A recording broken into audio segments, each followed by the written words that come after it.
So my name is Dylan Haas. I am a senior here at Millikan, Health, Fitness, Recreation, and I also minor in nutrition. And so my presentation is going to be over stretching, and then Ryan is going to be followed up by core training.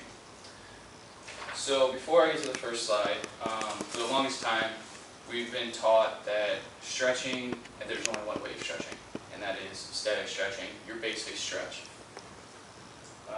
But stretching is a form of physical exercise in which a specific muscle or tendon is flexed or stretched in order to improve the muscle's belt elasticity and achieve comfortable muscle tone. The result is a feeling of increased muscle control, flexibility, and range of motion. That's cool. I remember growing up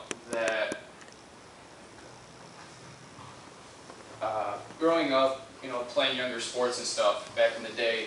A lot of people weren't familiar that stretching, there's only one type, and they would make us. I remember in football practice, specifically, that they would make us, touch our toes and do, regular lunges and stuff like that. But today I'm going to tell you what was wrong with that. So the importance of stretching. It helps improve flexibility. The more flexible you are, it can definitely benefit with your posture. So say if your hamstrings need the stretch, it will also improve your lower back. Potential to decrease injury by preparing muscles for work before activity. It also increases blood and nutrient supply to the muscle, possibly reducing soreness from the muscles. Static stretching. So this is the well-known, popular type of stretching. It is also, the basic stretching that everyone knows. It requires a person to lengthen the tissue in a slow, controlled manner to its terminal range of motion. Static stretching should also be done at the end of a workout, not before a workout. It is also done by doing this by the end of the workout. It will also prevent any injuries that you might have, and with muscle soreness. Each stretch should last about 15 to 30 seconds long at a slow, controlled manner. So some examples, if you guys look on your handouts that are on here, it's on the bottom half of the page. So say if one day that you're working out and your chest is really sore. Some really great chest muscles are on the top, and then some of the lower body stretches are on the bottom of the handout.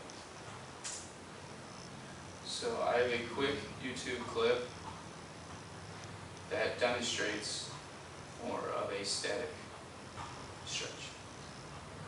Hey, it's Mark. I wanted to show you a static stretching routine you can do on your own, and it's all going to be done on the floor. I'm going to show you another video of a stretching routine you can actually do on your feet, but this one's going to be on the floor, and there are going to be a handful of exercises that I really like.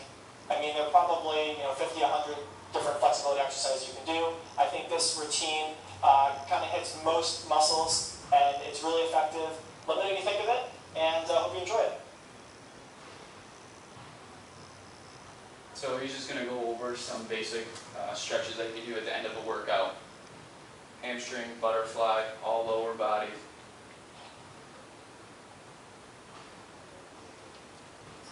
Hip stretch really helps with the hip flexors.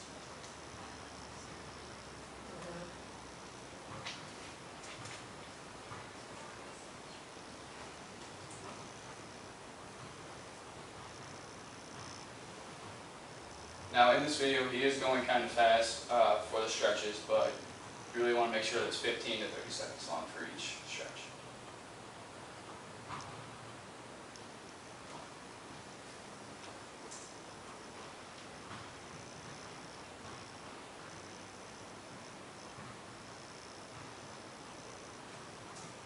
So the next type of stretching is dynamic stretching. And this stretch means that your body is continuously moving while stretching. And the purpose of this is to increase the core temperature of the muscle as you get ready for the task ahead. Dynamic stretching uses motion similar to what your practice or workout will consume of. It should be done before a workout, especially before a high intensity activity, and it should last between 5 to 10 minutes long. It helps raise the heart rate and gets the blood flowing for also the activity. On your handout, on the top, I have some examples that show a good dynamic stretch. We have the knee pull, the butt kicks, and some more of the hip flexors. One more quick video that'll help you better understand dynamic stretching. Dynamic stretching is sort of a new term for an old activity. You're moving through a full range of motion by doing some kicks or motions with the arms to stretch through that full motion your body has without bouncing but without a hold either. It's a great way to start off a sport or start off at a practice to really get loosened up. The side shuffle and karaoke are two ways to loosen up the outside and the inside of the thighs by moving back and forth down the track. These can also be performed in place or on a soccer field or any other field where you might be playing. A straight leg kick is a great way to stretch the hamstrings and low back by doing a straight kick as far as you can reach without bending your back forward. Butt kicks stretch the front of the leg or the quadriceps to loosen up as you're kicking your heel towards your rear end, get moving through that full motion of the knee. High skips are a good way to stretch both the front and the back of the thigh along with getting the calf moving. An inchworm walk is a good way to stretch the shoulders and the hamstrings and the low back all in one. It's also a great exercise to work on some of the stability of the core, hips, and back.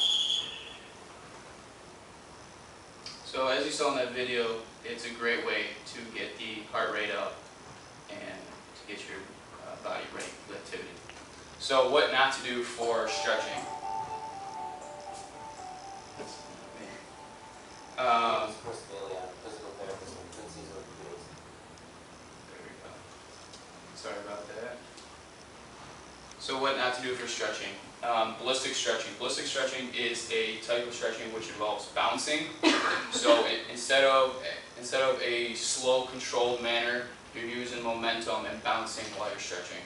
It is also better not to stretch at all than to do a static stretch as a warm-up.